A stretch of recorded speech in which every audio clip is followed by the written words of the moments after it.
الحمد لله وكفى وسلام على عباده الذين اصطفى أما بعد فأعوذ بالله من الشيطان الرجيم بسم الله الرحمن الرحيم ولقد كرمنا بني آدم سبحان ربك رب العزة عما يصفون وسلام على المرسلين والحمد لله رب العالمين اللهم صل على سيدنا ومولانا محمد وعلى آل سيدنا ومولانا محمد وبارك وسلم اللهم صل على سيدنا ومولانا محمد وعلى آل سيدنا ومولانا محمد وبارك وسلم اللهم صل على سيدنا ومولانا محمد وعلى آل سيدنا ومولانا محمد وبارك وسلم۔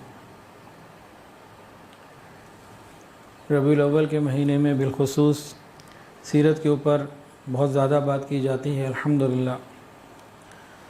یہ سارا سال ہونی چاہیے، ہر وقت ہونی چاہیے، اور اس کا اصل مقصد یہ ہونا چاہیے کہ سیرت ہمارے اندر آ جائے۔ اگر ہم یہ چاہتے ہیں کہ حضور صلی اللہ علیہ وسلم سے سچی محبت کریں تو کیا کرنا ہوگا؟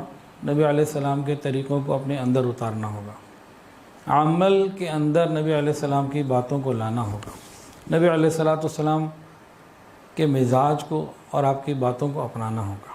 اللہ تعالیٰ مجھے اور آپ کو اس کی توفیق عطا فرمائے۔ آج جو ٹاپک ہے اس کا عنوان ہے احترام انسانیت۔ انسانیت کا احترام یہ حضور صلی اللہ علیہ وسلم نے سکھایا، سمجھایا اور کر کے بھی دکھایا۔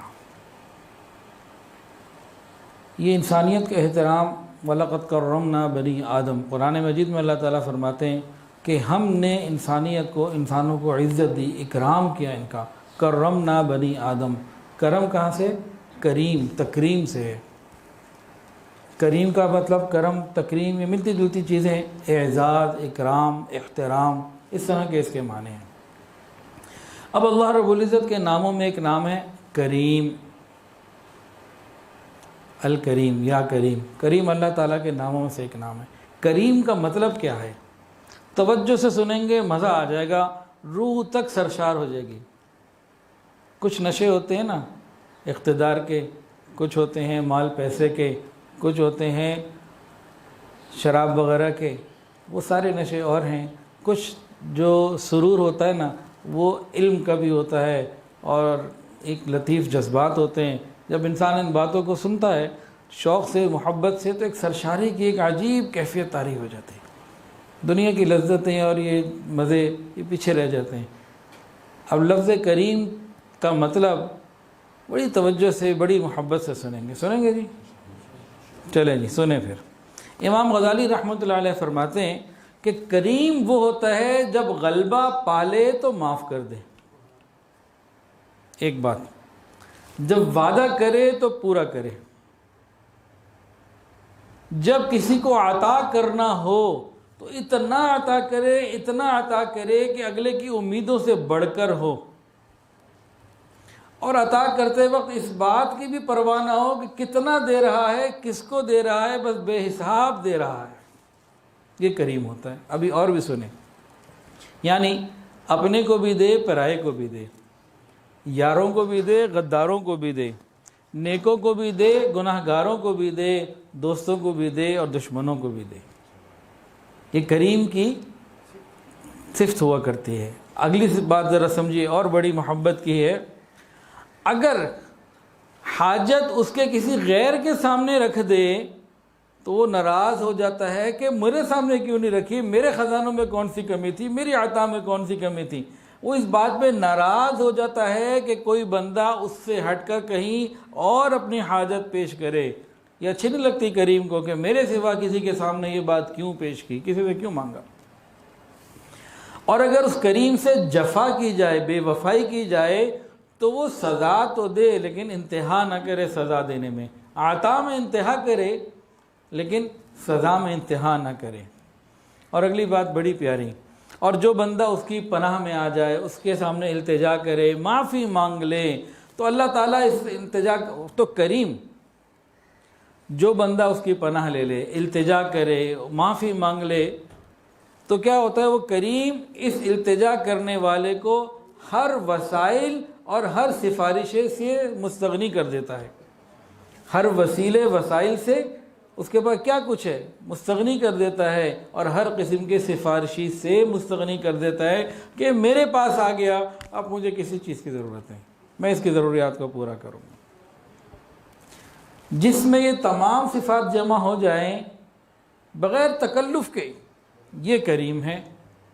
اور ظاہر سی بات ہے کہ یہ ساری صفات ایک اللہ رب العزت ہی کے اندر ہے، اللہ رب العزت کریم ہے، تو یہ کریم کی صفات ہیں۔ وَلَقَدْ كَرَّمْنَا بَنِي آدم، اللہ نے انسانوں کو عزت دی اور خود بھی کریم ہے، اور یہ اس میں سے انسانوں کو بھی عطا فرمایا۔ امام قرطبی رحمۃ اللہ علیہ فرماتے ہیں اللہ رب العزت نے انسان کو شرف اور فضل عطا فرمایا، یہ اس کا احترام ہے، اللہ نے انسانوں کا احترام کیا۔ اب کیسے احترام کیا؟ احترام انسانی کی مثال اللہ رب العزت کی باتوں سے لیجئے کہ اللہ تعالیٰ نے انسانیت کا احترام، انسانوں کا اکرام کیسے کیا۔ خود فرمایا نا وَلَقَدْ كَرَّمْنَا بَنِي آدم، اور تحقیق ہم نے بنی آدم کو احترام بخشا۔ کیسے؟ چند مثالیں سن لیجئے۔ پہلی بات، اللہ رب العزت نے انسان کو اپنے ہاتھوں سے بنایا، حضرت آدم علیہ السلام کو اپنے ہاتھوں سے بنایا۔ دوسری بات، بہترین صورت عطا فرمائی، لَقَدْ خَلَقْنَا الْإِنسَانَ فِي أَحْسَنِ تَقْوِيمٍ۔ اس کے علاوہ اللہ رب العزت نے انسانوں کو عقل کا نور عطا کیا، بولنے کی قوت عطا کی، اور بے شمار نعمتوں سے سرفراز فرمایا۔ اور کتنی نعمتیں، وَإِن تَعُدُّوا نِعْمَةَ اللَّهِ لَا تُحْصُوهَا، پروردگار نے خود فرما دیا میرے بندو تمہارا اکرام احترام میں نے اتنا کیا، اتنی نعمتیں دی، تم گننا بھی چاہو تو شمار ہی نہیں کر سکتے۔ پھر اللہ تعالیٰ نے باقی مخلوقات پر انسان کو فضیلت دی۔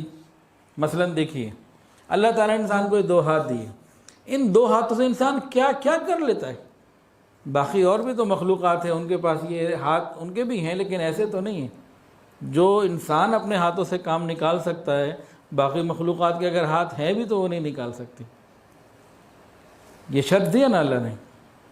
دیکھیں ایک اور بات، آپ نے کھانا کھانا ہو، انسان نے کھانا کھانا ہو یا پانی پینا ہو تو کیا ہوگا؟ رزق اس کے منہ تک آئے گا۔ اب میں آپ کے سامنے پانی پی رہا ہوں، بسم اللہ۔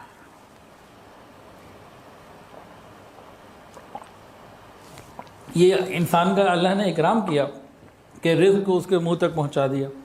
جانور بھی تو پانی پیتے ہیں، کھانا کھاتے ہیں۔ کسی جانور کو دیکھ لیں، اس نے پانی پینا ہوگا، پانی اٹھ کے اس کے منہ پہ نہیں آئے گا، اس کو اپنے منہ کو نیچے لے جانا پڑے گا۔ غور کر لیجئے، ایک جانور کوئی بھی ہو، گائے بھینس مرغا کوئی بھی، اس کو نیچے جانا پڑے گا۔ یہ بھی انسانیت کا اکرام ہے۔ اللہ تعالیٰ نے انسانوں کو بہت ساری مخلوقات پر فضیلت دی۔ اس فضیلت کا ایک سلسلہ یہ ہے کہ اللہ رب العزت نے انسانوں کی ہدایت کے لیے اپنے پیاروں کا، رسولوں کا ایک سلسلہ جاری فرمایا، اور آخر میں امام الانبیاء کو بھیجا۔ یہ بھی انسانیت کا شرف ہے۔ پھر ایک اور شرف جو اللہ نے انسان کو عطا کیا، اکرام کیا، احترام کیا، وہ کیا ہے؟ سنیے، اور مزے کی بات ہے بڑی۔ اللہ تعالیٰ انسان سے محبت کرتے ہیں،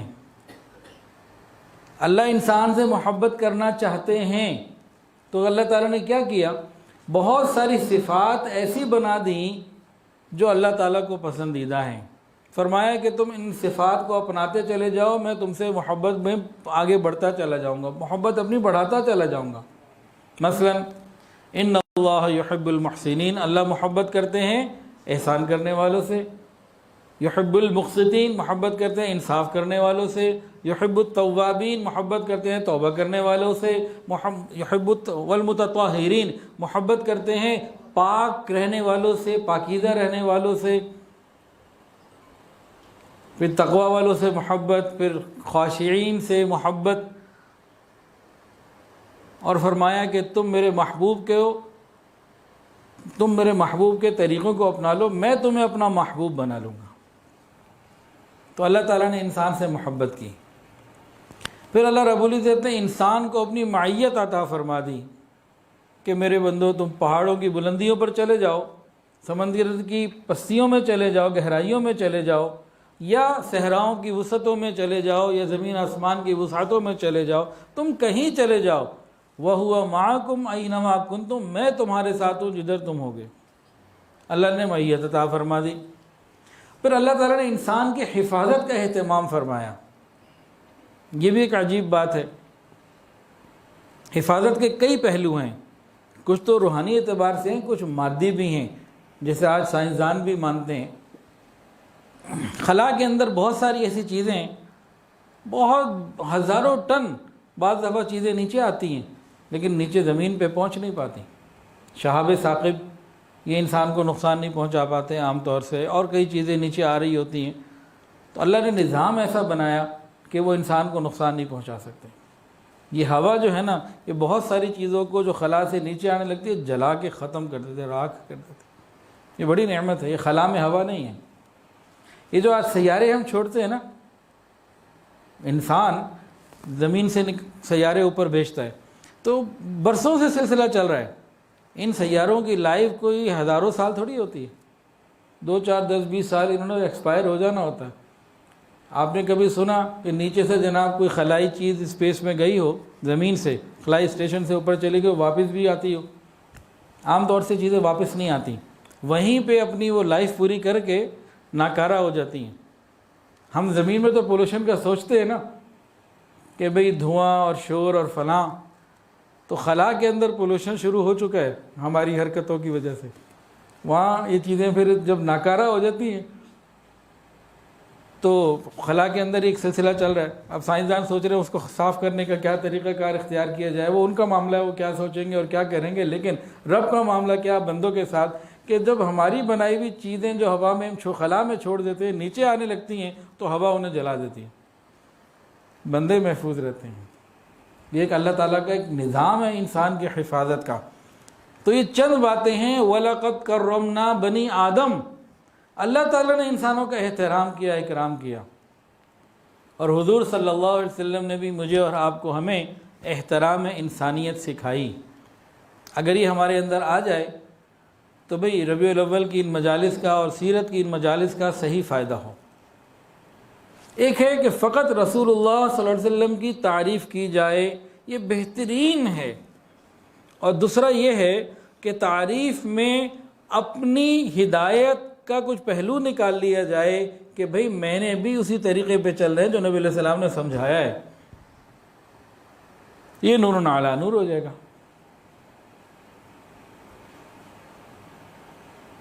کسی نے کیا خوب کہا، اللہ تعالیٰ کی تعریف کے لیے محمد کافی، محمد کی تعریف کے لیے اللہ کافی۔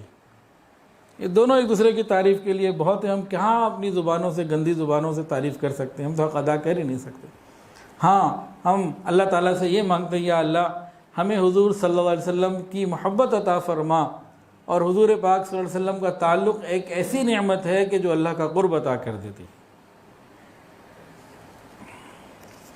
اب احترام انسانیت میں 2 بنیادی پہلو ہیں جو حضور پاک صلی اللہ علیہ وسلم کی برکت سے قرآن مجید میں آئے اور ہمیں ملے۔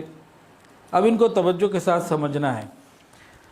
چند پوائنٹس ہیں، اگر میں اور آپ یا جو شخص اس کو اپنا لے گا، انشاءاللہ اس کی زندگی کامیابی کی منازل طے کرنے لگے گی، بڑی تیزی سے کامیابی کے سفر پہ جائے گا۔ 6 باتیں ہیں، ان کو توجہ کے ساتھ اگر ہم سنیں، سمجھیں اور عمل میں لے آئیں، یہ قرآن و حدیث کے خوبصورت نقطے ہیں، ہم اپنی زندگی کو ایک کامیاب زندگی بنا سکتے ہیں، ہماری ناکامیاں اور کمیاں یہ دور ہو سکتی ہیں۔ اب وہ باتیں سن لیجئے۔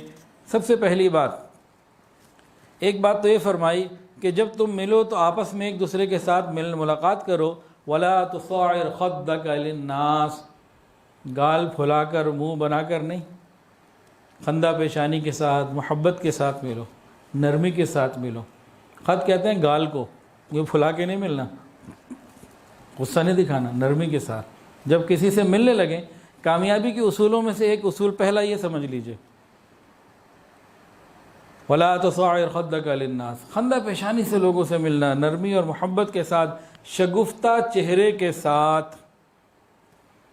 اچھا، ایک ہوتا ہے کسی سے ملنا اور ایک ہوتا ہے کسی سے محبت کرنا، تو دونوں میں فرق ہے۔ ملنا تو ہم نے جس سے بھی ہے شگفتہ چہرے کے ساتھ اور محبت سے ملنا ہے، لیکن ایک ہوتا ہے محبت دل سے کرنا، یہ صرف ایمان والوں کے ساتھ ہے، کافروں کے ساتھ نہیں۔ اگر کوئی مسلمان کافروں سے محبت کرے دل کے ساتھ تو پھر خطرہ ہے کہ یہ ان کے عقیدے کو بھی اختیار کر لے گا۔ تو یہاں شریعت نے بین لگا دیا، لیکن ویسے جس سے ملنا ہے خندہ پیشانی سے ملنا ہے۔ اور دوسری بات، قولوا للناس حسنا، اچھے انداز میں گفتگو کرنا، خندہ پیشانی سے ملاقات کرنا شگفتہ چہرے کے ساتھ۔ اب جو بات کرنی ہے لہجہ بھی نرم ہو، الفاظ بھی اچھے ہوں، چناؤ اچھا ہو۔ یہ دو بنیادی چیزیں ہیں، یہ جس کو مل گئیں تو آگے ترقی ہی ترقی کا راستہ شروع ہو جاتا ہے۔ نرم لہجہ، محبت بھی ٹپکتی ہو، شرافت بھی ہو۔ ان دو بنیادی چیزوں کے بعد رسول اللہ صلی اللہ علیہ وسلم نے اس بات کو اور آگے بڑھایا۔ یہ دو بنیادی چیزیں کون سی تھیں؟ خندہ پیشانی سے ملاقات اور بات چیت ہو تو نرم لہجہ اور اچھے الفاظ۔ تیسری بات نبی علیہ السلام نے فرمائی، سبحان اللہ، تکفوا شرک عن الناس، تم اپنے شر سے دوسروں کو بچاؤ۔ کتنی خوبصورت بات ہے، احترام انسانیت کا کتنا خوبصورت درس ہے۔ تم اپنے شر سے دوسروں کو بچاؤ۔ ہر انسان کے اندر خیر اور شر دونوں ہیں، فرشتے سراپا خیر، شیطان سراپا شر، لیکن یہ حضرت انسان دونوں کا مجموعہ۔ فرمایا تم اپنے شر سے لوگوں کو بچاؤ۔ کیا مطلب؟ بیوی اپنے شر سے خاوند کو بچائے، خاوند اپنے شر سے بیوی کو بچائے، ایک بھائی دوسرے بھائی کو اپنے شر سے بچائے، دوسرا پہلے والے کو اپنے شر سے بچائے، ایک ساتھی دوسرے کو، دوسرا پہلے کو اپنے شر سے بچائے۔ ہم میں سے ہر شخص ایک دوسرے کو اپنے شر سے بچائے۔ یہ شر سے بچا لینا یہ بڑی نعمت کی بات ہوتی ہے، اور یہ کامیابی کا راستہ طے کرنے کا ایک آسان طریقہ ہے۔ اور چوتھی بات نبی علیہ السلام نے فرمائی، احب الناس الی اللہ انفعہم للناس، کہ اللہ رب العزت کو اپنے بندوں میں سب سے زیادہ وہ پسندیدہ ہے جو لوگوں کو زیادہ نفع پہنچانے والا ہو۔ اب جی چار باتیں آ گئیں یہاں نا، ان چاروں میں صرف مسلمانوں کی کوئی بات نہیں ہے، للناس للناس للناس چل رہا ہے سب۔ ولا تصعر خدک للناس قولوا للناس حسنا، ہر جگہ کیا چل رہا ہے؟ انسان۔ چار باتوں میں پہلی بات خندہ پیشانی سے ملو، دوسری بات لہجہ اور الفاظ اچھے ہوں، تیسری بات اپنے شر سے لوگوں کو بچاؤ، چوتھی بات لوگوں کو نفع پہنچاؤ۔ یہ چار کام جس نے کر لیے اس کی ترقی کی منزلیں آگے بڑھتی چلی جا رہی ہیں۔ انہی کے ساتھ دو اور جوڑ لیجئے، وہ کیا؟ لوگوں کو جلد سے جلد معاف کرنا۔ حدیث آ گئی، جو دنیا میں لوگوں کو جلدی معاف کرے گا قیامت کے دن اللہ تعالیٰ اسے جلدی معاف کر دیں گے۔ اور چھٹی بات، ہم سے کہیں کوئی غلطی ہو جائے فوراً معافی مانگ لے۔ یہ 6 اصول جس نے اپنا لیے نا، یہ انشاءاللہ ترقی کی منازل ہی طے کرے گا۔ اور ماہر نفسیات کے پتہ کیا کہتے ہیں؟ وہ یہ کہتے ہیں کہ جو شخص فوراً معافی مانگ لیتا ہو اس سے کوئی جیت نہیں سکتا، اس کو کوئی ہرا نہیں سکتا۔ بھی دو طرح کے شخص ہیں، ہم سے کوئی غلطی ہو گئی، اب ہم حجت شروع کر دیں، ہم آگے ڈائلاگ شروع کر دیں، اس کو ماننے کے بجائے آرگیومنٹ شروع کر دیں، کام کو لمبا کر دیں، کہ یہ ناکام انسان کی نشانی ہے۔ یہ تو اپنی ہی ترقی میں خود رکاوٹ ڈال رہا ہے، اپنے پاؤں پہ کلہاڑی مار رہا ہے، یہ بیوقوف انسان ہے۔ ہاں، جو اپنی غلطی کو فوراً تسلیم کر لے اور فوراً معافی مانگ لے، معاملے کو رفع دفع کر دے، یہ طاقتور انسان ہے، اسے کوئی جیت نہیں سکتا، اسے کوئی ہرا نہیں سکتا، اس کا مقابلہ نہیں کر سکتی دنیا۔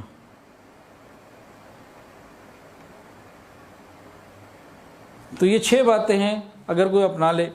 پھر نبی علیہ السلام نے احترام انسانیت کا ایک نقطہ اور عطا کیا، بڑا خوبصورت، ایک ایسا کانسیپٹ دیا جو حضور صلی اللہ علیہ وسلم کے سوا شاید کوئی اور نہیں دے سکا۔ کیا خوبصورت اصول دیا شریعت نے، کہ کسی دین اور مذہب میں آپ کو یہ نہیں مل سکتا موجودہ زمانے میں۔ سنیے، فرمایا الخلق عیال اللہ۔ موجودہ زمانے میں یہ صرف اسلام ہی کا درس ہے، گزشتہ شریعتوں کی میں بھی بات نہیں کر رہا ہوں، میں موجودہ حالات کی بات کر رہا ہوں۔ مخلوق اللہ رب العزت کا کنبہ ہے، اس میں مسلمان اور غیر مسلم سارے شامل ہیں۔ تو لوگوں کے غم بانٹنا، مخلوق اللہ کا کنبہ ہے، ان کا خیال کرنا۔ حدیث کے اندر آتا ہے اللہ رب العزت کو وہ بندہ پسند ہے جو اس کی مخلوق کے ساتھ بھلائی کرنے والا ہو۔ ہم لوگوں کے لیے ویل وشر بن جائیں، پھر دیکھیں کیسے رحمت ہوتی ہے۔ یہ تو قیامت کے دن پتہ چلے گا کہ لوگوں کے غم بانٹنے کی فضیلت کیا ہے اور غم نہ بانٹنے کا نقصان کیا ہوگا۔ قیامت کے دن ایک بندہ اللہ کے حضور پیش ہوگا، اللہ تعالیٰ فرمائیں گے میرے بندے میں بھوکا تھا، تو نے مجھے کھانا نہیں کھلایا۔ ہم تو رب العالمین، وہ کہے گا یا اللہ آپ کہاں سے بھوکے تھے، آپ تو رب العالمین ہیں، یہ تو آپ کی صفت ہی نہیں۔ فرمایا تمہارا وہ پڑوسی یا وہ سیلاب زدہ، وہ قحط زدہ، وہ بندہ پریشان تھا، اس نے تم سے کھانا مانگا تھا، تم اسے دے دیتے تو مجھے وہاں پا لیتے۔ اللہ تعالیٰ قیامت کے دن فرمائیں گے میں بیمار تھا، تم نے میری بیمار پرسی نہیں کی۔ ہاں انت رب العالمین، آپ کیسے بیمار؟ کہ تمہارا وہ رشتہ دار یا پڑوسی وہ بندہ بیمار تھا، تم اس کی بیمار پرسی کے لیے نہیں گئے، تم اگر وہاں چلے جاتے مجھے وہاں پا لیتے۔ تیسری بات اللہ فرمائیں گے دیکھو میں پیاسا تھا، تم نے پانی نہیں پلایا۔ وہ پھر کہے گا یا اللہ آپ کدھر سے پیاس آپ کو لگ گئی؟ تو فلاں پیاسا تھا، اس کو پانی پلاتے تو مجھے وہاں پا لیتے۔ تو کسی کی عیادت کرنا، کسی کو کھلانا پلانا، یہ سب چیزیں اللہ تعالیٰ کو پسند ہیں۔ تو ہم احترام انسانیت کا سبق یہ سیکھیں، سمجھیں اور اپنی زندگیوں میں لے کر آئیں۔ کسی نے کیا خوب کہا، خنجر لگے کسی کو تڑپتے ہیں ہم امیر، خنجر لگے کسی کو تڑپتے ہیں ہم امیر، سارے جہاں کا درد ہمارے جگر میں ہے۔ دل ایسا ہونا چاہیے کہ اگلے کا درد اور غم محسوس ہونا چاہیے۔ مومن ہر ایک کا غم محسوس کرتا ہے۔ کسی نے کیا خوب کہا، اخوت اس کو کہتے ہیں چبھے کانٹا تو کابل میں، افغانستان کے ایک شہر کا نام ہے کابل، اخوت اس کو کہتے ہیں چبھے کانٹا تو کابل میں، تو ہندوستان کا ہر پیر و جوان بے تاب ہو جائے۔ بوڑھا اور جوان پوری امت میں کہیں بھی ہو یہ بے تاب ہو جائے۔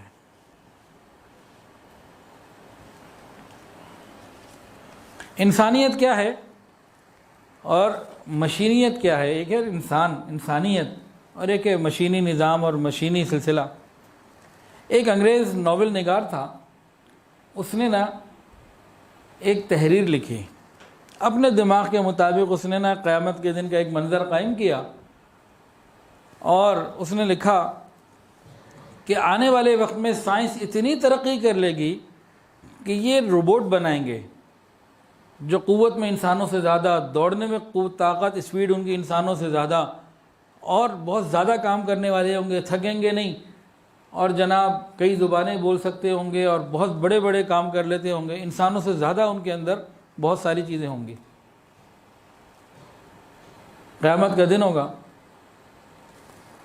تو روبوٹ بنانے والا اللہ کے سامنے کھڑا ہوگا، کہے گا یا اللہ تو نے انسان بنایا، میں نے روبوٹ بنایا۔ تیرا انسان 8 گھنٹے 6 گھنٹے 12 گھنٹے تھک جاتا تھا، یہ 24 گھنٹے نہیں تھکتا تھا، یہ اسٹیل کا تھا، زنگ بھی نہیں لگتا تھا۔ انسان کی سپیڈ تھوڑی تھی، میرے روبوٹ کی سپیڈ بہت زیادہ تھی، وہ 2-4 من وزن نہیں اٹھا سکتا تھا، میرا تو 20 من وزن اٹھا لیتا تھا۔ فیکٹریوں میں آپ کا بندہ کام کرتا، وہ سارا دن 100-200 پیس بناتا، میرا روبوٹ سے کئی گنا زیادہ کام کر لیتا۔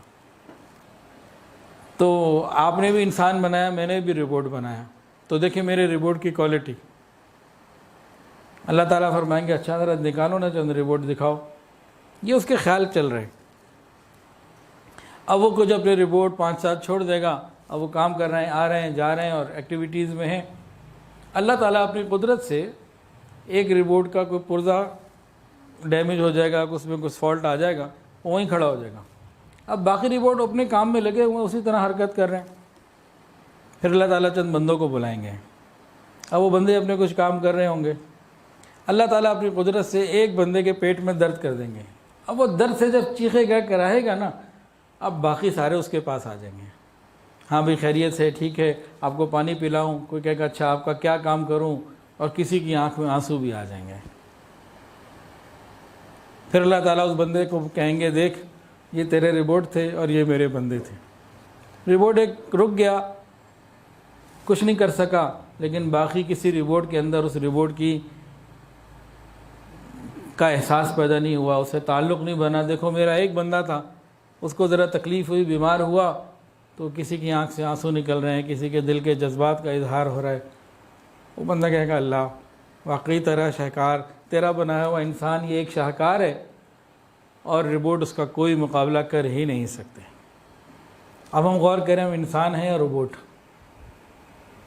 انسانیت تو یہ ہے کہ کسی دوسرے کا غم اور دکھ محسوس ہو، اور مشینی زندگی یہ ہے کہ اپنی مرضی کی زندگی ہو، اپنی من مرضی کا کھانا پینا ہو، کسی دوسرے کے لیے کوئی احساس ہی نہ ہو۔ تو اللہ تعالیٰ نے بھی احساس کیا، نبی علیہ السلام نے بھی احساس کیا، ہمیں بھی احساس کرنا ہے۔ حدیث کے اندر آتا ہے رحم کرنے والوں پر اللہ رب العزت رحم فرماتے ہیں، تم زمین والوں پر رحم کرو، آسمان والا تم پر رحم کرے گا۔ کرو مہربانی تم اہل زمین پر، کرو مہربانی تم اہل زمین پر، خدا مہرباں ہوگا عرش بری پر۔ یہ پہلا سبق تھا کتاب خدا کا، یہ پہلا سبق تھا کتاب خدا کا کہ ہے ساری مخلوق کنبہ خدا کا۔ خدا کے بندے تو ہیں ہزاروں، خدا کے بندے تو ہیں ہزاروں، بنوں میں پھرتے ہیں مارے مارے۔ یعنی اللہ تعالیٰ کے تو بہت بندے ہیں دنیا میں، ادھر ادھر جنگلوں میں بہت مارے مارے پھرتے ہیں بڑے۔ خدا کے بندے تو ہیں ہزاروں، بنوں میں پھرتے ہیں مارے مارے، میں اس کا بندہ بنوں گا جس کو خدا کے بندوں سے پیار ہوگا۔ تو خدا کے بندوں سے پیار کرنا یہ بڑا ضروری ہے۔ ایک حدیث کے اندر آتا ہے نبی علیہ السلام نے فرمایا لا تدخلوا الجنت حتی ترحموا، تم اس وقت تک جنت میں داخل نہیں ہو سکتے جب تک تم رحم کرنے والے نہ بن جاؤ۔ صحابہ نے سنا تو کہنے کہ کلنا یا رسول اللہ، ہم تو سب محبت کرتے ہیں، رحم کرنے والے ہیں، رحم کرتے ہیں۔ نبی علیہ السلام نے فرمایا نہیں نہیں، میں اس رحم کی بات نہیں کر رہا جو جاننے والوں سے، بیوی بچوں سے، قریب والوں سے کر لیتے ہو، میں تو عمومی مزاج کی بات کر رہا ہوں، ہر ایک کے ساتھ رحمت کا مزاج ہو، ہر ایک کے ساتھ رحمت کا تعلق ہو۔ بعض ہوتے ہیں نا کہ کہیں پہ وہ فرعون بن کے بھی زندگی تکبر کے ساتھ گزار رہے ہوتے ہیں، گھر آتے ہی گھر میں ایک دم کرفیو لگ جاتا ہے، پتہ نہیں کیا چیز آ گئی، تو یہ مزاج پسند نہیں کیا گیا۔ حضور پاک صلی اللہ علیہ وسلم نے انسانیت کی بنیاد پر بھی ہمیں اکٹھا کیا۔ ایک ہے نا اسلام کی بنیاد، اور ایک ہے ہیومینٹی بیسس کے اوپر بھی اکٹھا کیا۔ کیا فرمایا؟ 1400 سال پہلے بتا دیا تھا، کسی کالے کو گورے پہ، گورے کو کالے پہ، عجمی کو عربی پہ، عربی کو عجمی پہ کوئی فضیلت نہیں الا بالتقوی۔ ہاں جو تقوی والا ہے یقیناً وہ مکرم ہے، اس کا ایک اعزاز ہے، باقی سب برابر۔ اور نبی علیہ السلام نے باقاعدہ اس کی عملی طور پر ترتیب دی، صحابہ کی تربیت فرمائی۔ ایک واقعہ سنیے انتہائی عجیب۔ ایک صحابی رسول ہیں حضرت سیدنا ابو ذر رضی اللہ تعالی عنہ، ان کا ایک غلام تھا کالے رنگ کا، حبشی نسل سے۔ اب یہ رنگ تو اللہ نے دیے، کسی کو کالا بنا دیا تو کسی کو گورا بنا دیا۔ اب کیا ہوا کہ ایک دن کسی بات پہ سیدنا ابو ذر رضی اللہ تعالی عنہ نے اس کو کہہ دیا، اے کالی کے بیٹے، یا ابن سودا، حبشن کے بیٹے، کسی بات پر آر دلا دی۔ آقا صلی اللہ علیہ وسلم کو جب معلوم ہوا، آپ بڑی ناراضگی کا اظہار فرمایا اور کہا اے ابو ذر، تم نے اس کو ماں کی طرف سے آر دلائی ہے، تمہارے اندر بھی جاہلیت کی باتیں باقی ہیں۔ آپ نے ناراضگی کا اظہار فرمایا اور آگے فرمایا یہ تمہارے جو غلام ہیں تمہارے بھائی ہیں، اللہ نے ان کو تمہارا ماتحت بنایا ہے، وہ چاہتا تھا تمہیں ان کا ماتحت بنا سکتا تھا، اللہ نے ان کو تمہارا ماتحت بنایا ہے۔ تو جس کا بھی کوئی غلام ہو اسے چاہیے کہ جو کھائے وہ کھلائے، جو پہنے وہ پہنائے، جو پیے وہ پلائے۔ اور آگے نبی علیہ السلام نے فرمایا ان کو کسی ایسی تکلیف میں نہ ڈالے کہ وہ تکلیف ان کے اوپر غالب ہو جائے، یعنی ان کی ہمت سے زیادہ بوجھ ان پر مت ڈالے۔ اگر کوئی زیادہ بوجھ ڈالو تو پھر ان کی مدد کرو۔ جیسے نبی علیہ السلام نے یہ نصیحت فرمائی تو فوراً انہوں نے کیا کیا؟ نبی علیہ السلام کی صحبت کا حق ادا کر دیا، اپنے اس غلام کو بلایا اور زمین پہ لیٹ گئے اور اپنے چہرے کو زمین پہ مٹی سے لگا دیا، کہا اپنا پاؤں میرے رخسار پہ رکھو گے تو اٹھوں گا ورنہ میں نہیں اٹھتا۔ اور باقاعدہ پھر غلام نے، علامہ کرمانی رحمۃ اللہ علیہ نے بخاری شریف کی شرح میں تفصیل لکھی ہے کہ انہوں نے اپنا چہرہ جو تھا وہ زمین پہ مٹی پہ ڈال دیا، لگا دیا، اور غلام نے اوپر دوسری طرف یہ پاؤں رکھا، پھر یہ کھڑے ہوئے۔ نبی علیہ السلام نے ایسی تربیت کی تھی۔ حضور صلی اللہ علیہ وسلم نے مل جل کر رہنے کے لیے بہترین اصول بتائے ہیں، ہم ان اصولوں کو اپنا لیں، ہماری زندگی جنت کا نمونہ بن جائے۔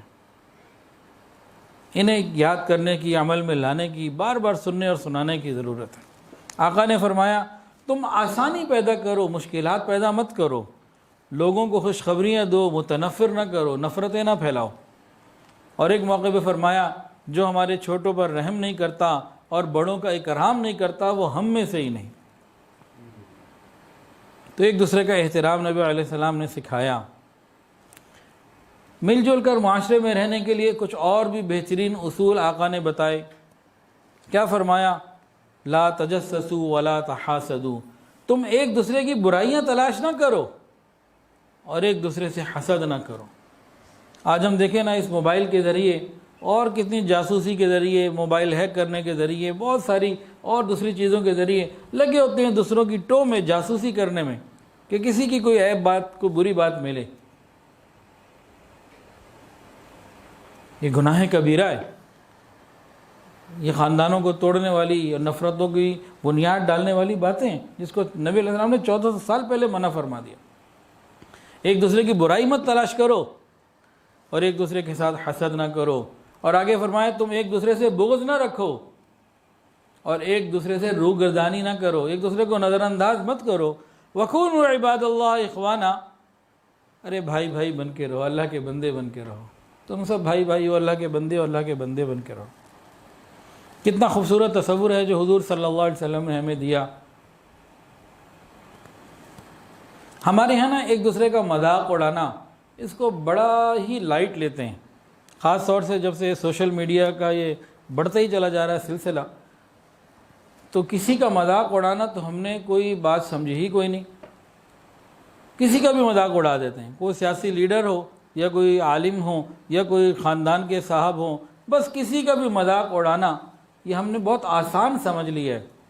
یہ مذاق اڑانے والے ذرا توجہ سے اس حدیث کو سن لیں، قرآن کی آیت کو بھی، کہ اللہ نے منع فرمایا لا یسخر قوم من قوم، مذاق دوسرے کا اڑانے سے منع کیا، لیکن اس حدیث کو توجہ کے ساتھ سن لیجئے۔ یہ دنیا میں مذاق ہی مذاق میں دوسروں کا مذاق اڑا رہے ہوتے ہیں، قیامت کے دن اللہ نہ کرے اگر یہ ہو گیا تو بنے گا کیا؟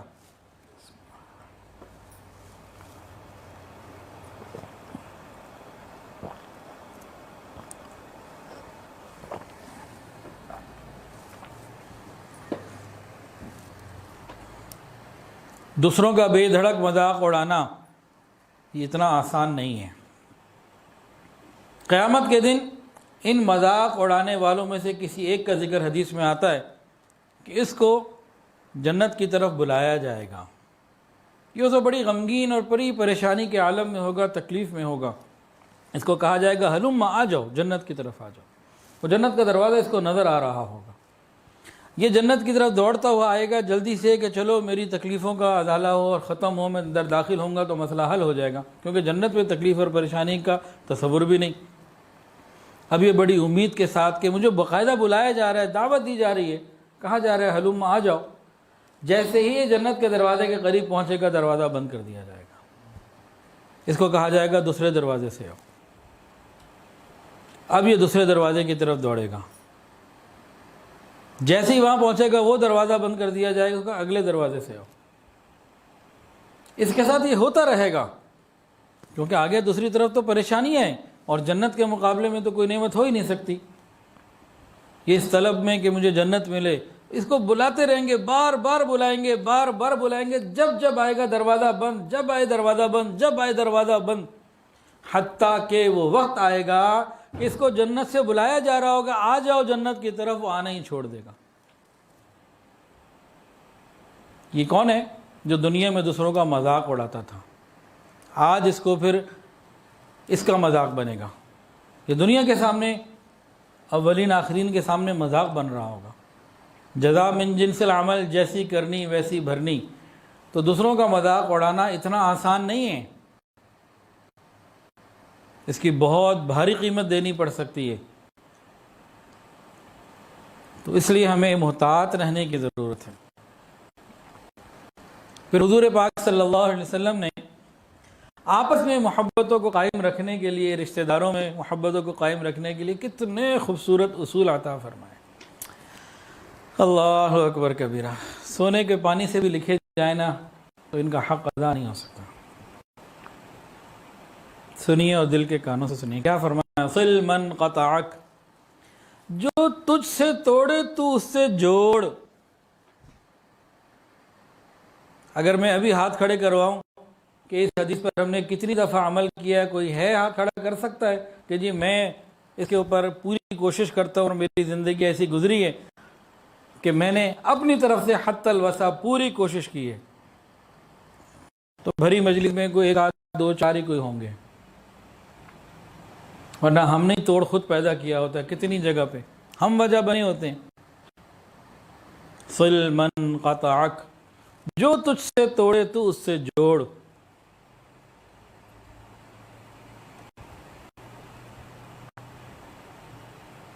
الحمدللہ ثم الحمدللہ، میری ابھی تک 47 سالہ زندگی میں تو کوشش یہی رہی ہے، اور میرا خاندان اس پہ گواہ ہے، اور خاندان کو چھوڑے میرا رب اس پہ گواہ ہے، میرا ضمیر اس پہ مطمئن ہے، الحمدللہ۔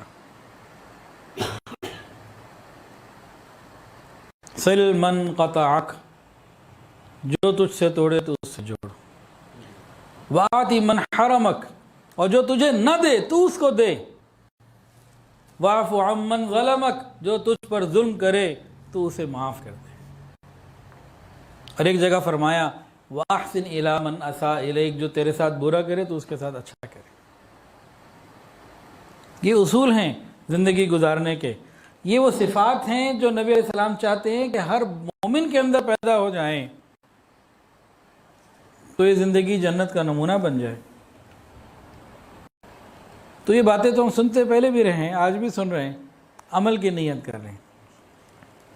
یہ چار باتیں تو سوچیں کہ بس جو زندگی گزر گئی، اب باقی جو رہ گئی ہے یہ میں نے اس پر عمل کرنا ہے۔ جو توڑے گا مجھ سے میں اس سے جوڑوں گا، جو محروم کرے گا میں اسے عطا کروں گا، جو ظلم کرے گا میں اسے معاف کروں گا، جو میرے ساتھ برا کرے گا میں اس کے ساتھ اچھا کروں گا۔ یہ چار خوبصورت باتیں جس نے اپنا لیں، بس اس کی زندگی میں ایک سکون ہوگا، اور اس کا مرنے کا انتظار ہوگا، بس یہ مرے گا اور آگے اس کے لیے خیر ہی خیر ہوگی۔ رشتہ داریاں جوڑنے والے کے لیے سن لیجئے اللہ کے محبوب نے کیا فرمایا۔ جو رشتہ داریاں جوڑتا ہے اللہ تعالیٰ اس سے اپنا تعلق جوڑتے ہیں۔ کیا چاہیے اور؟ ہم رشتہ داریاں نبھائیں، اللہ ہم سے تعلق جوڑنے، رہ کیا گیا پیچھے بھائی، سب کچھ مل گیا۔ اب دنیا میں جتنے بھی رشتے ہیں نا، ان کا مرکزی نقطہ کیا ہے، ان کا نیوکلیس کیا ہے کہ سب اللہ کے بندے ہیں۔ ہم دنیا میں رہتے ہیں نا، احترام انسانیت اللہ کے محبوب نے سکھایا، تو اس کا مرکزی نقطہ کیا ہے کہ سب اللہ کے بندے ہیں، یہ نیوکلیس ہے۔ اور اس نیوکلیس کے چاروں طرف نا چار دائرے ہیں، ایک دائرہ قریب ہے، ایک اس سے آگے، ایک اس سے آگے، ایک اور بڑھ جاتا ہے، تو چار دائرے ہیں اس مرکزی نقطے کے نزدیک۔ پہلا دائرہ کون سا ہے؟ یہ حسب نسب کا دائرہ ہے، خونی رشتوں کا دائرہ ہے۔ اب گھر کے اندر ہے نا، تو گھر کے اندر ماں باپ، بہن بھائی، قریبی رشتہ دار، تقریباً سب خونی رشتہ داری ہوتے ہیں، ایسا ہی ہے نا جی۔ تو سب سے پہلا تو دائرہ یہ ہے، ان میں جتنے رشتہ دار ہیں نا، سب کے بارے میں تقریباً حدیث میں وضاحت سے کھلی کھلی باتیں ملتی ہیں۔ مثلا ماں کے بارے میں کیا فرمایا بتائیے؟ سب کو معلوم جنت ماں کے قدموں کے نیچے ہے، اس سے زیادہ اور کیا کانسیپٹ دیا جائے؟ اللہ رب العزت کی رضا والد کی رضا میں ہے۔ بیوی کو خاوند کی عزت سکھائی کہ اگر مخلوق میں سے کسی کو دوسرے کے سجدہ کرنے کی اجازت ہوتی تو میں بیوی کو کہتا کہ خاوند کو سجدہ کرے۔ یہ بیوی کو تعلیم دی جا رہی ہے، اور خاوند کو کیا کہا کہ تم میں سب سے بہتر وہ ہے جو اپنی بیوی کے لیے، گھر والوں کے لیے بہتر ہے۔ یہ کانسیپٹس دیے جا رہے ہیں، یہ اصول بتائے جا رہے ہیں۔ بیٹے کے بارے میں فرمایا کہ بیٹے کی خوشبو جنت کی خوشبو ہے۔ بیٹی کے بارے میں فرمایا کہ جس کی بیٹی ہو اسے زندہ درگور نہ کرے، اس کے ساتھ اہانت آمیز رویہ اختیار نہ کرے، بیٹوں کو اس پر ترجیح نہ دے، بیٹوں کو اس پر ترجیح نہ دے، اللہ تعالیٰ سے جنت میں داخل کر دے۔ بھائی کے بارے میں فرمایا بڑے بھائی کا چھوٹے بھائی پر ایسا ہی حق ہے جیسے باپ کا حق بیٹے پر ہوتا ہے۔ تو یہ پہلے دائرے کے اندر جو رشتے آتے ہیں حسب نسب کے، یہ بلڈ ریلیشنز، ان کے بارے میں نبی علیہ السلام نے بتا دیا، اور بھی باقی رشتہ داروں کے بارے میں، خالہ کے بارے میں، چاچا کے بارے میں بہت تفصیلات موجود ہیں۔ تو سب کے ساتھ خیر خواہی کا حکم، اور جو نہ کرے اس کے بارے میں بتا بھی دیا۔ وَيَقْطَعُونَ مَا أَمَرَ اللَّهُ بِهِ أَن يُوصَلَ، جو یہ رشتہ داریاں نہیں جوڑتے، جن کو اللہ نے جوڑنے کا حکم دیا وہ توڑنے والے ہوتے ہیں، تو پھر اللہ تعالیٰ کی طرف سے ان کے اوپر لعنتیں آتی ہیں، دوریاں آتی ہیں رحمت سے۔ اور آج تو کسی وقت بھی بھائی بھائی سے کہہ دیتا ہے میں نے نہیں تجھ سے ملنا، ایک دوسرے سے کہہ دیتے ہیں۔ تو پہلا دائرہ کیا ہے؟ حسب نسب، خونی تعلق، اس کو نبی علیہ السلام نے احترام انسانیت کے اندر سمجھا دیا۔ اس مرکزی نقطے اور نیوکلیس کے آگے ایک اور دائرہ ہے۔ پہلا یہ دائرہ تھا، ایک دوسرا دائرہ جو اس سے زیادہ براڈ ہے، وہ کیا ہے؟ پڑوس کا دائرہ۔ ابھی تو ہم گھر میں تھے نا، اب گھر سے باہر نکل رہے ہیں تو چاروں طرف 40 گھر کو لگا لیجئے، پوری کالونی بن گئی، محلہ بن گیا، اب یہاں رہنا ہے۔ نبی علیہ السلام نے فرمایا اللہ کی قسم وہ شخص ایمان والا نہیں، اللہ کی قسم وہ شخص ایمان والا نہیں، اللہ کی قسم وہ شخص ایمان والا نہیں جس کی ایذا سے اس کا پڑوسی محفوظ نہ ہو، یعنی جو اپنے پڑوسیوں کو تکلیف پہنچاتا ہے اس کا ایمان کامل نہیں۔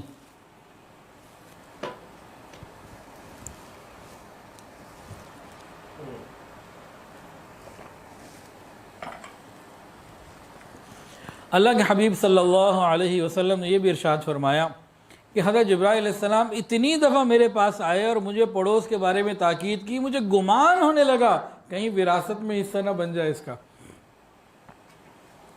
پھر حضور صلی اللہ علیہ وسلم نے بہت آسان سی مثال دے کے نا پڑوسیوں کے حقوق واضح فرما دیے۔ فرمایا کہ 3 طرح کے پڑوسی ہیں۔ کتنی طرح کے جی؟ 3۔ ایک وہ ہے جس کا صرف پڑوس کا حق ہے، ایک وہ ہے جس کا اسلام اور پڑوس 2 حق ہیں، اور ایک وہ ہے جس کا پڑوس کا، اسلام کا اور رشتہ داری کا 3 حقوق اس کے آتے ہیں۔ نبی علیہ السلام نے فرمایا پہلا وہ ہے پڑوسی جو تمہارا پڑوسی تو ہے لیکن غیر مسلم ہے، مسلمان نہیں، اس کا بھی ایک حق ہے جو تمہارا پڑوسی ہے۔ دوسرا وہ ہے جس کے 2 حق ہیں کہ وہ تمہارا پڑوسی بھی ہے اور کلمہ گو بھی ہے، ایک پڑوس کا حق اور ایک اسلام کا حق، زیادہ ہو گیا حق اس کا۔ تیسرا پڑوسی وہ ہے، تیسرا شخص وہ ہے 3 حق والا کہ وہ پڑوسی بھی ہے، مسلمان بھی ہے، رشتہ دار بھی ہے۔ 3 حق ہو گئے، پڑوس کا، اسلام کا اور رشتہ داری کا، 3 حقوق ہو گئے۔ اتنی وضاحت کے ساتھ نبی علیہ السلام نے یہ باتیں بتائیں۔ ایک تیسرا دائرہ بھی ہے، پہلا تو گھر تھا، دوسرا نکل گئے پڑوس کا، اب تیسرا دائرہ کون سا ہے؟ یہ ایمان کا دائرہ۔ جتنے ایمان والے ہیں دنیا میں کہیں رہتے ہیں، ان سب کے ساتھ ایک تعلق ہے، یہ ایمان کا رشتہ ہے۔ حدیث کے اندر آیا المسلم اخو المسلم، مسلمان مسلمان کا بھائی ہے۔ حضور صلی اللہ علیہ وسلم ایمان والوں کا بڑا لحاظ کیا کرتے تھے، بہت زیادہ۔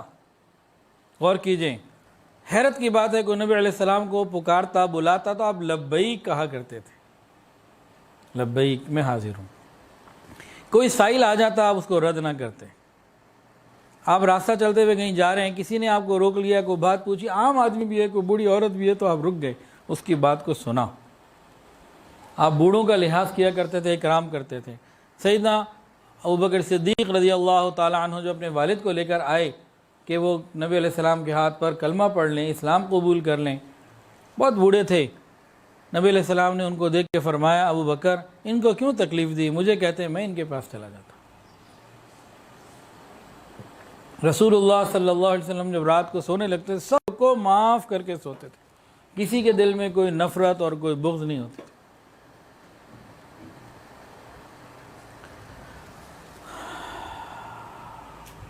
اللہ تعالیٰ یہ نعمتیں ہمیں عطا فرمائیں۔ حضور صلی اللہ علیہ وسلم کے دل میں ایمان والوں کا اتنا درد تھا کہ ایک روایت میں ہے کہ جس کے دل میں میری امت کا غم نہیں وہ میرا نہیں، جس کے دل میں میری امت کا غم نہیں وہ میری امت میں سے ہی نہیں۔ وہ نبیوں میں رحمت لقب پانے والا، وہ نبیوں میں رحمت لقب پانے والا، مرادِ غریبوں کی بر لانے والا، غریبوں کا ملجا، یتیموں کا ماوا، وہ اپنے پرائے کا غم کھانے والا۔ نبی علیہ السلام مربی ہیں، معلم ہیں، تربیت کرتے ہیں۔ کبھی جمال سے اور کہیں کہیں جلال بھی آ جاتا، ضرورت کے درجے کے مطابق کہیں ہو جاتی بات، انسان بھی ہے اور تقاضا بھی ہوتا ہے بعض مرتبہ کہ بھئی ذرا سی سختی کی جائے۔ اب نبی علیہ السلام کی رحمت للعالمین کو دیکھیے کہ ایک مرتبہ آپ نے اللہ سے مانگا، اللہ اگر میں نے کسی مومن سے ڈانٹ ڈپٹ کی، اس کی تربیت کے حوالے سے، کسی بات کے حوالے سے، اللہ میری اس ڈانٹ ڈپٹ کو بھی اس کے لیے رحمت اور خیر بنا دے، اپنے قرب کا ذریعہ بنا دے۔ ایک چوتھا دائرہ ہے جی، پہلا دائرہ تھا حسب نسب خونی رشتوں کا، دوسرا کون سا تھا جی؟ پڑوسیوں کا، تیسرا ایمان والوں کا، اور چوتھا انسانیت کا دائرہ ہے۔ مرکزی نقطہ کیا ہے اس دائرے کا، ان ساری چیزوں کا، کہ ساری مخلوق اللہ تعالیٰ کا کنبہ ہے۔ ابھی اس کے اندر تعلیمات آ رہی ہیں الگ الگ دائروں میں۔ تو نبی علیہ السلام نے فرمایا کونوا عباد اللہ اخوانا، اللہ کے بندو آپس میں بھائی بھائی بن کے رہو۔ تو احترام انسانیت کی مثالیں نبی علیہ السلام نے قائم کر دیں۔ ہم تو زندوں کا احترام نہیں کرتے، نبی علیہ السلام نے تو مردوں کا بھی احترام کیا۔ ہم کلمہ گو زندوں کا احترام کرتے ہوئے شرم کر رہے ہوتے ہیں، گھر میں ماں باپ کو، بیوی کو، بھائیوں کو تکلیف پہنچا رہے ہوتے ہیں۔ نبی علیہ السلام نے تو مردوں کا بھی احترام کیا اور اس یہودی مردوں کا بھی احترام کیا۔ ہم تو کلمہ پڑھنے والی پاک دامن بیوی کا بعض مرتبہ احترام نہیں کر پاتے، ماں کا نہیں کر پاتے۔ ایک مرتبہ نبی علیہ السلام بیٹھے ہوئے تھے، ایک جنازہ گزرا، آپ کھڑے ہو گئے احترام میں۔ کسی نے کہا جی یہ تو یہودی کا جنازہ ہے، لیست نفسن، کیا وہ انسان نہیں ہے؟ تو آپ نے ہیومینٹی کی بیسس کے اوپر، انسانیت کی بنیاد پہ بھی لوگوں کا احترام کیا اور کرنا سکھایا۔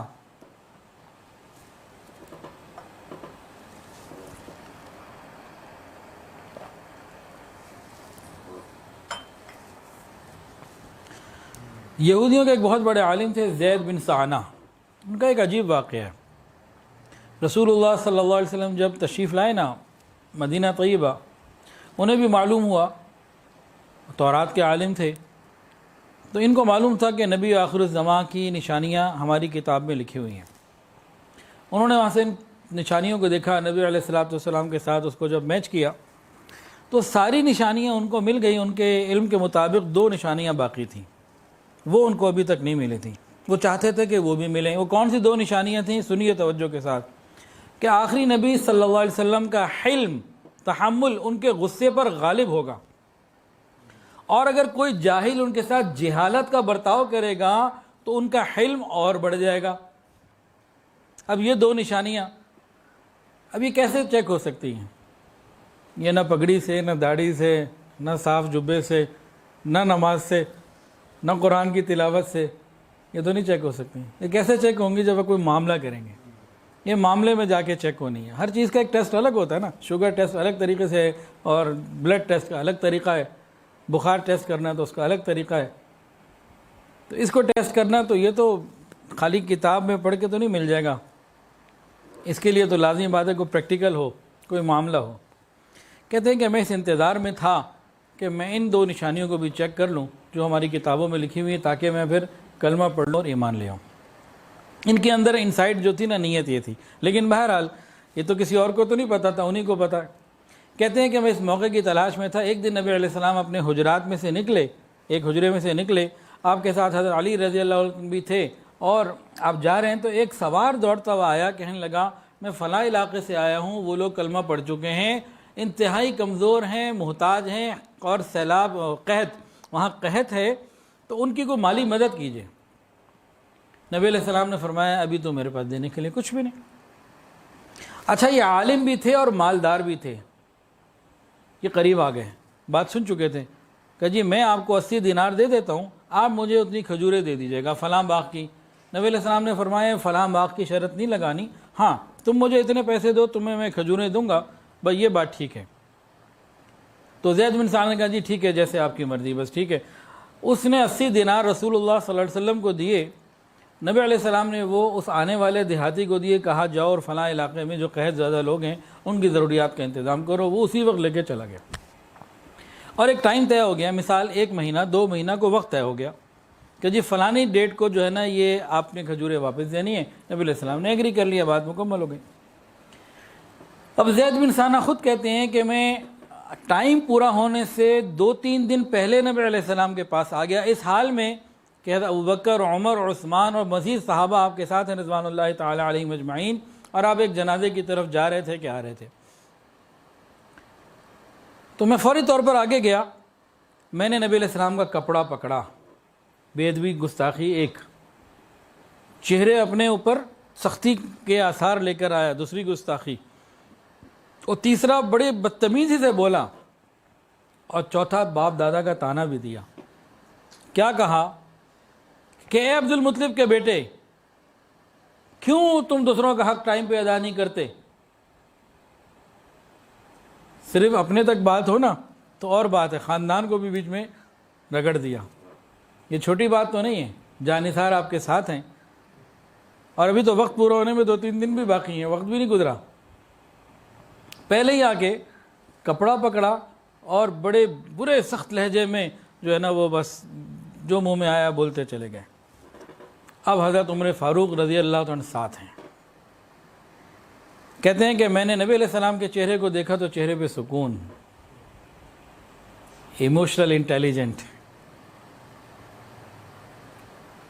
چہرے پہ سکون. میں نے حضرت عمر کو دیکھا تو چہرے کے اوپر نبی علیہ السلام کی گستاخی چونکہ میں کر چکا تھا تو غصے کے بھرا ہوا چہرہ، اور مجھے حضرت عمر نے ڈائریکٹ کہا او دشمن خدا تو کیا کہہ رہا ہے؟ حضرت عمر کو غصہ تو ہے کہ اس نے گستاخی بھی کی ہے، لیکن حقوق کا خیال کتنا ہے جملے میں سنیے کیا فرما رہے ہیں. فرما یہ رہے ہیں کہ اگر تیرے حق کے خطا ہو جانے کا خدشہ نہ ہوتا ابھی تیری گردن اڑا دیتا. تیرا حق ہے وہ دینا ضروری ہے، یہ معاملہ اس کے بعد بھی ہو سکتا ہے. مزہ تو یہی ہے نا کہ انسان غم و غصے کی کسی بھی کیفیت میں ہو، انصاف کا ہاتھ نہ جانے دے ہاتھ سے. یہ ہے ایموشنل انٹیلیجنٹ، کہ اپنے جذبات کے اوپر کنٹرول ہو، پتہ ہو، اور ماحول کو تبدیل کر سکتا ہو، پازیٹیوٹی اندر بھی ہو اور آگے ٹرانسفر بھی ہو سکتی ہو. نبی علیہ السلام معلم ہیں، یہ شاگرد ہیں، جانثار ہیں. یہ کہتے ہیں کہ میں نے آقا کے چہرے کو دیکھا تو پرسکون، ادھر دیکھا تو ساتھ جملہ بھی کیا تھا کہ اگر اے خدا کے دشمن، اگر تیرے حق کے فوت ہو جانے کا خدشہ نہ ہوتا بھی تیری گردن اڑا دیتا. اب نبی علیہ السلام نے اس زید بن ثابت یہودی کو کچھ نہیں کہا. رسول اللہ صلی اللہ علیہ وسلم اپنے ہی شاگرد مرید صحابی کی طرف متوجہ ہوئے. فرمایا عمر کہ تم کیا کہہ رہے ہو، کیا کر رہے ہو؟ تمہیں یہ چاہیے تھا کہ مجھے یوں کہتے کہ حق ادا کریں، اور اس کو یوں سمجھاتے کہ حق کا تقاضا اچھے انداز سے کریں. سچویشن کو ہینڈل کیا جا رہا ہے نا. آگے کیا ہوا؟ پھر نبی علیہ السلام نے حضرت عمر سے کہا کہ اچھا ایسا کرو، جو 80 وسق یا جو بھی وزن دینا تھا وہ جاؤ، اس کو جا کے ابھی دو. 20 صاع مزید دو، جو تم نے اس کو دھمکی دی ہے اور غصہ کیا ہے نا، اس کا بھی جا کے تاوان ادا کرو. جو دینا ہے وہ تو پورا دو، مزید بھی کچھ دو. ہمارا کیا ہوتا ہے، ہم تو غصے میں جس سے غصہ آ جائے، جس پہ ہمیں غصہ آ جائے، ہم تو اس کا حق نہیں دیتے. وہ بھی کہتے ہیں کیونکہ مجھے غصہ ہے اس لیے اس کا حق مارنا میرے لیے شاید جائز ہو گیا. اب زید بن ثانہ کو نبی علیہ السلام نے حضرت عمر کے ساتھ بھیج دیا. حضرت عمر فاروق رضی اللہ تعالیٰ عنہ چلے گئے، جتنی اس کی تھی وہ تو اس کو دیں، مزید اپنی طرف سے جو نبی علیہ السلام نے فرمائی تھیں وہ مزید اس کو 20 صاع دے دیں. یہ واپس آیا، کلمہ پڑھ کے مسلمان ہو گئے. ہمارے اخلاق کیا ہے کہ کلمہ پڑھنے والے ساتھی ہم سے خوش نہیں ہیں. آقا صلی اللہ علیہ وسلم کے اخلاق کیا تھے کہ یہودی بھی مسلمان ہو جایا کرتے تھے. اب اس میں واقعات تو بہت ہیں.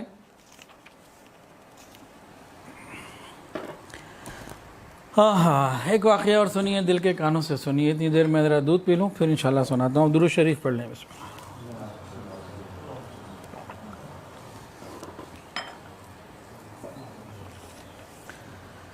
ایک مرتبہ قبیلہ طے کا ایک قافلہ آیا. نبی صلی اللہ علیہ وسلم نے دیکھا کہ اس قافلے میں ایک عورت ہے جس کا بچہ گم گیا ہے. وہ دیوانہ وار بالکل پریشان، اپنے حال سے بے حال بچہ تلاش کر رہی ہے، کو بچہ نہیں مل رہا تھا. اسی پریشانی میں اس کے سر سے دوپٹہ اتر گیا. حضور صلی اللہ علیہ وسلم نے اپنی مبارک چادر اتاری، مبارک چادر ایک صحابی کو دی، فرمایا کہ یہ اس کے بچی کے سر پہ ڈال دو. صحابی رسول نے عرض کیا، یا رسول اللہ کافرہ ہے. وہ کون سا مسلمان عورت ہے، کافرہ ہے. رسول اللہ صلی اللہ علیہ وسلم نے ارشاد فرمایا، بیٹی بیٹی ہوتی ہے چاہے کافر بھی کیوں نہ ہو. پھر آقا صلی اللہ علیہ وسلم نے اپنی مبارک چادر بھجوائی جو اس کافر عورت کے سر پہ ڈال دی گئی، اس کو ڈھانپ دیا گیا. کاش آج کے نوجوان بچے اور بچیوں کو یہ بات سمجھ میں آ جائے. تو احترام انسانیت کا جو درس رسول اللہ صلی اللہ علیہ وسلم نے دیا، اس کو ہمیں اپنی زندگیوں میں پریکٹیکلی لانے کی ضرورت ہے اس کی امپلیمنٹیشن کی. پھر یہ ان مجالس کا فائدہ ہے اور صحیح فائدہ ہے. ورنہ تو نبی علیہ السلام کا ذکر مبارک تو خیر ہی خیر ہے، لیکن اصل یہ ہے کہ آپ کے طریقے کو ہم عمل میں لے آئیں. مزہ تو تب ہے.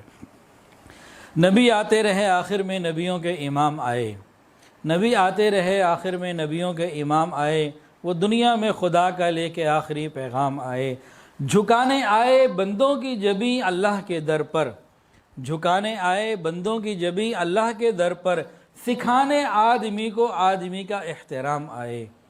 وہ آئے جب تو عظمت بڑھ گئی دنیا میں انسان کی، وہ آئے جب تو عظمت بڑھ گئی دنیا میں انسان کی، وہ آئے جب تو بندوں کو فرشتوں کے سلام آئے. اللہ تعالیٰ یہ نعمت ہمیں عطا فرما دے.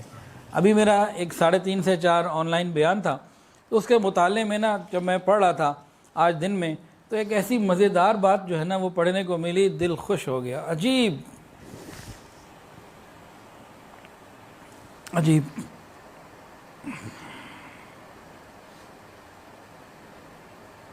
بتا دوں یا اگلی دفعہ بتا دوں؟ چلیں درود شریف پڑھیں پھر.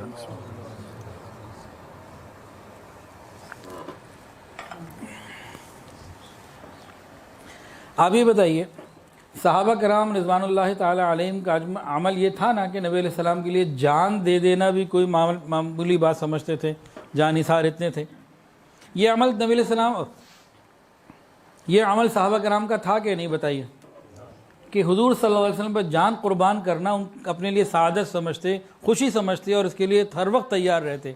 یہ صحابہ کرام کا عمل تھا کہ نہیں؟ بتائیے. یہ ان کا عمل تھا؟ جی برہان صاحب، یہ ان کا عمل تھا؟ سب یہی کہتے ہیں. نہیں جی، یہ ان کا عمل نہیں تھا. یہ آج مجھے بھی سمجھ میں آئی بات، یہ ان کا عمل نہیں تھا. یہ اصل میں کیا تھا؟ اب قرآن مجید کی آیت سنیے، پھر ترجمہ سنیے اور پھر سمجھیے کیا تھا. لَقَدْ جَاءَكُمْ رَسُولٌ مِّنْ أَنفُسِكُمْ عَزِيزٌ عَلَيْهِ مَا عَنِتُّمْ حَرِيصٌ عَلَيْكُمْ بِالْمُؤْمِنِينَ رَءُوفٌ رَحِيمٌ. اللہ تعالیٰ فرماتے ہیں کہ لوگوں تمہارے پاس ایک ایسے رسول آئے ہیں جو تمہی میں سے ہیں، جن کو تمہاری ہر تکلیف بہت بھاری گراں گزرتی ہے، جنہیں ہر وقت تمہاری بھلائی کی دھن سوار رہتی ہے، جن پر ہر وقت تمہاری بھلائی کی دھن سوار رہتی ہے، جو مومنین کے لیے انتہائی شفیق اور مہربان ہے۔ یہ کیا ہے؟ یہ رسول اللہ صلی اللہ علیہ وسلم کی صحابہ سے بے لوث اور بے مثال اور بے حد محبت ہے۔ عمل یہ ہے صحابہ کی محبت، عمل کا رد عمل ہے، عمل نہیں ہے۔ صحابہ کا جو عمل ہے وہ بیسیکلی ان کا عمل نہیں ہے، وہ اس عمل کا رد عمل ہے جو حضور صلی اللہ علیہ وسلم کی طرف سے ان کے لیے تھا۔ عمل تو ہے وہ صحابہ کا، لیکن وہ ڈائریکٹ عمل نہیں ہے۔ جب کوئی بھی ٹیچر، وہ قرآن پڑھانے والا ہو، حدیث پڑھانے والا ہو، وہ سائنس پڑھانے والا ہو، وہ جناب میتھمیٹکس پڑھانے والا ہو، جغرافیہ پڑھانے والا ہو، یا پاکستان اسٹڈیز پڑھانے والا ہو، یا سائنس کا کوئی سبجیکٹ پڑھانے والا ہو، جب وہ اپنے اسٹوڈنٹس کے ساتھ خیر خواہی کا، محبت کا، اپنائیت کا یہ درد رکھے گا، تو اس کا مرید ہو یا اس کا اسٹوڈنٹ ہو یا اس کا کوئی چھوٹا ہو، اس کے لیے یہی جذبات رکھے گا۔ حکم کے ذریعے بہت کچھ کروایا جا سکتا ہے، حکماً عبادت بھی کروائی جا سکتی ہے، لیکن حکماً کسی کے دل میں اپنی محبت پیدا نہیں کی جا سکتی۔ وہ استاد، مرشد، پیر، ٹیچر، اس کے عمل سے ہی آگے پیدا ہوتے ہیں۔ تو صحابہ کرام نے بے مثال اور بے حساب محبت کی نبی علیہ الصلوۃ والسلام سے، اس میں کوئی شک نہیں، لیکن اصل کے اندر یہ عمل صحابہ کا نہیں تھا، یہ رسول اللہ صلی اللہ علیہ وسلم کا عمل تھا، جس کے ریئیکشن میں یہ آیا۔ ہم کہتے ہیں نا کہ ہمارے اسٹوڈنٹ ہم سے محبت نہیں کرتے، سنتے نہیں، تو ہماری بھی کچھ کمی ہے۔ ہم دوسرے لفظوں میں کہہ رہے ہوتے کہ ہم بھی پھر کامل نہیں ہیں۔ جو ٹیچر یا استاد یا مربی دینی تعلیم کا ہو یا دنیاوی تعلیم کا، اگر وہ یہ چاہتا ہے کہ اس کے اسٹوڈنٹ اس سے محبت کریں تو پہلے یہ محبت کرے، وہ یہ چاہتا ہے کہ اس کے شاگرد اس کو عزت دیں تو پہلے یہ عزت دے، اور آج کی دنیا کا تو دستور بھی یہی ہے۔ تو عمل یہ نبی علیہ السلام سے شروع ہوا۔ تو اللہ تعالیٰ جو ہے وہ ہم سب کو نبی علیہ الصلوۃ والسلام کی ہر سنت پر محبت کے ساتھ، شوق کے ساتھ عمل کرنے کی توفیق عطا فرمائے۔ وآخر دعوانا ان الحمد للہ رب العالمین۔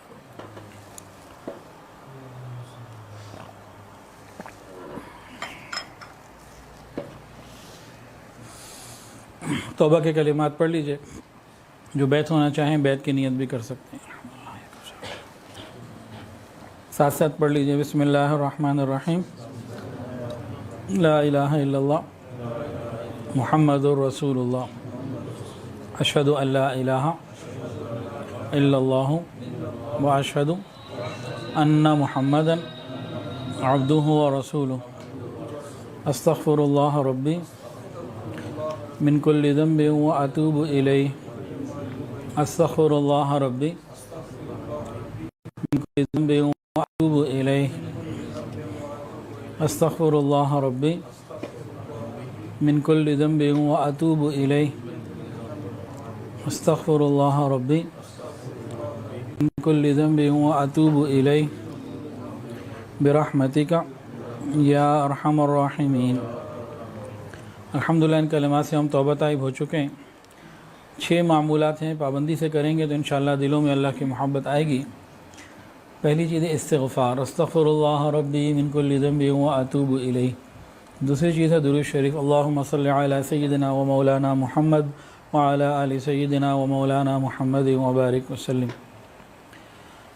دونوں چیزیں صبح شام 100 مرتبہ، چلتے پھرتے کام کاج کے دوران بھی ہو جائے تب بھی ٹھیک۔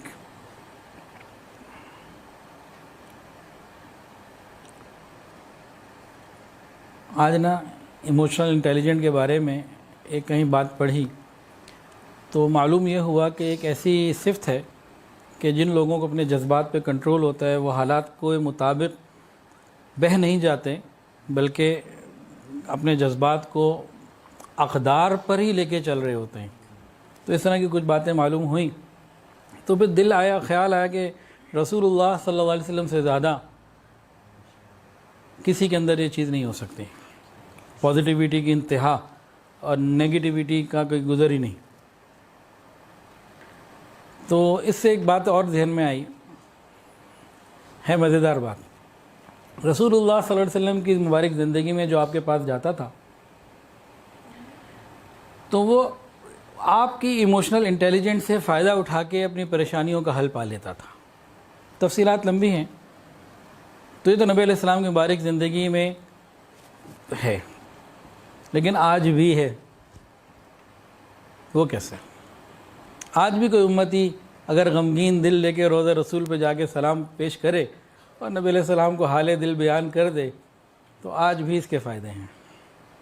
اور اگر کوئی دور بیٹھا ہے، نہیں جا سکتا، نہیں جا پا رہا، وہ پریشان ہے، غمگین ہے، پوری دنیا میں کہیں ہے، وہ چند مرتبہ محبت سے درود شریف کا تحفہ بھیج دے، اس کا نام اس کی ولدیت کے ساتھ روضہ رسول پہ پیش ہوگا اور اس کے اثرات اس کو اپنے مقام پہ مل جائیں گے کہیں بھی ہے.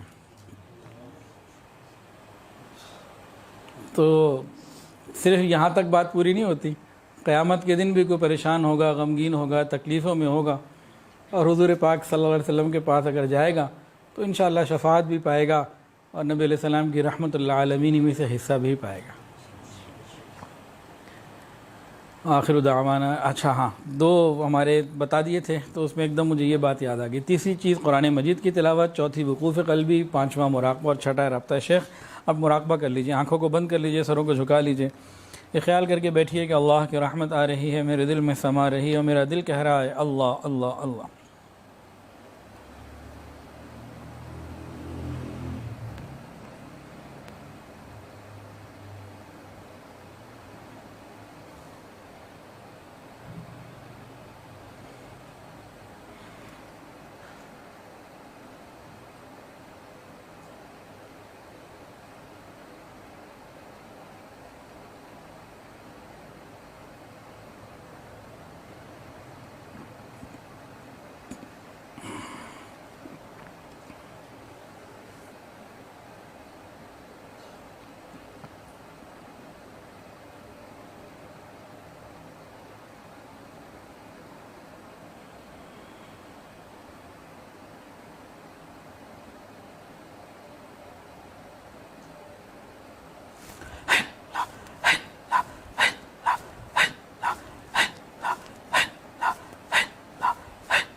لا الہ الا اللہ محمد رسول اللہ. دعا سے پہلے نا دو اعلانات سن لیجئے. پہلا تو ہے کہ حضرت جی عمرے کا گروپ انشاءاللہ جا رہا ہے 4 یا 5 نومبر کو غالباً. شیخ ظفر اسلام صاحب جو ہیں وہ اس کو مینیج کر رہے ہیں، تو جو ان کے ساتھ عمرے پہ جانا چاہے تو وہاں رابطہ کر لے، انشاءاللہ اللہ خیر کریں گے، اللہ تعالیٰ آسان فرمائے، قبول فرمائے۔ اور دوسرا اعلان جنگ اجتماع کے بارے میں ہے، 28، 29، 30 اکتوبر 3 دن ہے انشاءاللہ، تو جو بھی جانا چاہیں اپنے نام لکھوا دیں اور پیسے بھی جمع کروانا شروع کر دیں۔ شاید 2200 روپے آنے جانے کا اور 1000 روپے کھانے پینے کا تقریباً کچھ ایسا ہوگا جو کل مجھے کوئی بتا رہے تھے۔ تو عورتیں صرف محرم کے بغیر نہیں عورتیں کہ جو جانا چاہتی ہیں جا سکتی ہیں، لیکن بغیر محرم کے بالکل بھی نہیں، اور محرم کے ساتھ جائیں گے انشاءاللہ تعالی، جیسے ہمیشہ سے سلسلہ چل رہا ہے۔ اور مرد حضرات جو ہیں یہ بھی جلد سے جلد اپنے نام لکھوائیں۔ اور پچھلی دفعہ بھی ہم لوگ کچھ زیادہ تھے، تو اس دفعہ ہمارے مشورے میں آ رہا ہے منگل کو انشاءاللہ، امید ہے مجھے وقت مل گیا تو ہم اس پہ کوئی مشاورت کریں گے کہ وہاں ساتھ آنا جانا کیسے ہو، وہاں مختلف ڈیوٹیاں مختلف لوگوں کو دے دی جائیں تاکہ آرگنائز طریقے سے کام انشاءاللہ ہو جائے۔ اور ہمیں اگر اندازہ ہو جائے لوگ کتنے ہیں تو میں وہاں جنگ بات کر لوں کہ بھئی ہمیں باہر کوئی مسجد کے باہر کوئی جگہ ایک مل جائے، اکٹھے لوگ ہو جائیں، وہ سب چیزیں اسی وقت ہی پوری ہو سکتی ہیں۔ کوئی بھی ہم نے پلاننگ کرنی ہے جو وہاں پر نام پہلے ہوں، عین موقع کے اوپر تعداد کم اور زیادہ ہونے سے ہم وہاں پہ ان سے بات نہیں کر سکتے۔ ایک محدود بات تو کر سکتے ہیں لیکن مکمل جو ہے نا چیزوں کو دیکھنا۔ اسی طرح کھانے پینے کے حوالے سے بات چل رہی ہے کہ وہاں کسی سے دیگ بنوا لیں، دیگ بن کے آ جایا کرے، تو کئی رائے جمع ہو رہی ہیں۔ ابھی کراچی گیا، کچھ کراچی والوں کی رائے تھی، کچھ اور یہ گجرا والوں کی کچھ رائے تھی، تو ایک مشاورت ہماری زوم پہ ایک ہو چکی ہے، ایک انشاءاللہ منگل میں مردوں کی ہوگی، یہ جو ابھی ہوئی تھی عورتوں کی تھی، تو اس کو انشاءاللہ بہتر طریقے سے کرنے کے لیے مشاورت ضروری ہے انشاءاللہ تعالیٰ۔ وہ امید ہے کہ شاید منگل کو ہم کریں تو، لیکن یہ کہ بس جنہوں نے جانا ہے اپنے نام جلد سے جلد دکھوائیں، کوشش کریں، یہ زندگی تو گزر ہی جانی ہے۔ آج ایک جگہ بیٹھے ہوئے تو ایک صاحب کہنے لگے جی کسی کی 10 ملیں پہلے ہی ہیں، 11ویں مل لگانے کے لیے بینک سے کچھ پیسے لے لیے، اور تو زندگی تو نہ مل والے کی بچی نہ کسی کی، تو دنیا کے کام کبھی ختم نہیں ہوتے، یہ تقاضے بھی کبھی ختم نہیں ہوتے۔ ہم کوشش کر کے نا اس وقت کو اللہ کے لیے فارغ کریں اور زیادہ سے زیادہ شرکت ہماری بھی ہو اور اوروں کی بھی ہو، اس کے لیے فکر کریں۔ دنیا کے کام کبھی ختم نہیں ہوئے، کبھی ختم نہیں ہو سکتے، تو اس لیے نا وقت کو نکال کے جانا ہے انشاءاللہ۔ چلیں گے جی سارے؟ ہاں جی، آپ بھی جائیں گے بھائی جان انشاءاللہ؟ اور وہ جنگ جانا ہے جی انشاءاللہ؟ آپ نے بالکل ٹھیک ہے، نام لکھوائیں جی۔ اور آپ نے نہیں؟ اوہ اچھا، چلیں کوئی بات نہیں، ابھی یہ چھوٹے ہیں۔ چلیں جی دعا کر لیجیے۔ الحمدللہ رب العالمین، صلی اللہ علی النبی الامی الکریم، ربنا ظلمنا انفسنا وان لم تغفر لنا وترحمنا لنکونن من الخاسرین۔ اللہ ہم آپ کے عاجز مسکین بندے ہیں، اللہ ظاہر میں بندے حقیقت میں نہایت ہی گندے ہیں۔ یا اللہ ہمارے دلوں کی گندگیوں کو دور فرما، ہمارے سینوں کو اپنے نور سے منور فرما، ہمارے دلوں کو اپنی یاد سے آباد فرما، رب کریم سینوں کو اپنی محبت سے لبریز فرما، خطاؤں سے درگزر فرما، عیبوں کی پردہ پوشی فرما، رب کریم کی رحمتوں کی پشت پناہی نصیب فرما، سر کے بالوں سے لے کر پاؤں کے ناخنوں تک نیکی تقوی عطا فرما، حیا اور پاک دامنی والی زندگی عطا فرما، بے حیائی سے محفوظ فرما۔ یا اللہ ہماری تنہائیوں کو پاکیزہ فرما، یا اللہ ہمیں احترام انسانیت عطا فرما۔ یا الہ العالمین، آپ کی مہربانی کہ آپ نے ہمیں انسانوں میں پیدا فرمایا۔ جس دن ہم پیدا ہوئے تھے اس دن کتے، بلے، بندر، خنزیر، کتنے جانور پیدا ہوئے ہوں گے، آپ نے ہمیں انسان پیدا فرمایا، یہ آپ کی رحمت تھی، آپ کا چناؤ تھا۔ پھر آپ نے ہمیں مسلمانوں میں پیدا کیا، حضور صلی اللہ علیہ وسلم کی امت نے پیدا کیا۔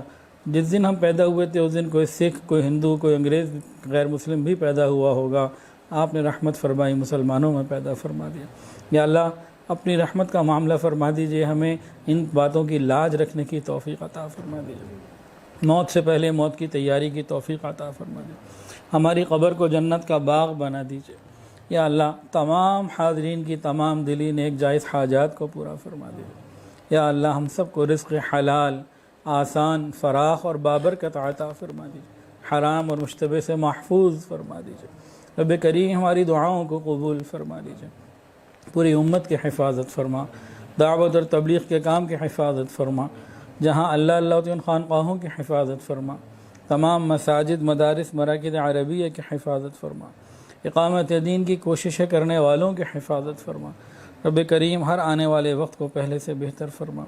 یا الہ العالمین سیلاب زدگان کے لیے جتنے لوگ بھی جس انداز سے محنت کر رہے ہیں اللہ سب کی محنتوں کو قبول فرما، یا اللہ ان سب کے لیے آسانیاں پیدا فرما، آنے والی سردیوں سے پہلے یا اللہ ان کے لیے رہائش کا اور چھتوں کا انتظام پیدا فرما، یا اللہ اپنی خصوصی رحمت کا معاملہ فرما۔ یا الہ العالمین اس آنے والے جنگ کے اجتماع کو کامیاب فرما، ہم سب کو شوق کے ساتھ بھرپور شرکت کرنے کی توفیق عطا فرما۔ رب کریم ہماری دعاؤں کو قبول فرما، صلی اللہ تعالی۔ یا اللہ جو مانگا عطا فرما، جو مانگنا چاہیے تھا نہیں مانگ سکے وہ بھی عطا فرما، یا اللہ اپنی شان کے مطابق عطا فرما۔ یا اللہ تمام حاضرین کی تمام دلی نیک جائز حاجات کو پورا فرما، ہم میں اور ہمارے گھروں میں جو بیمار ہیں شفا عطا فرما، جو پریشان ہیں پریشانیوں کو دور فرما، جو مقروض ہیں قرضوں کی ادائیگی کے آسان اسباب اپنی رحمت سے پیدا فرما۔ وصلی اللہ تعالی علی خیر خلقہ سیدنا و مولانا محمد وعلی آلہ واصحابہ واہل بیتہ اجمعین، آمین یا رب العالمین، آمین برحمتک یا ارحم الراحمین۔ ابھی میں نے کئی لوگوں سے پوچھا نا،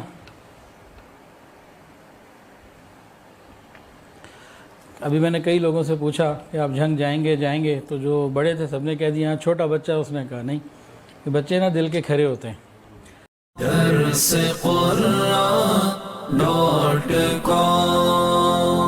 www.darsequran.com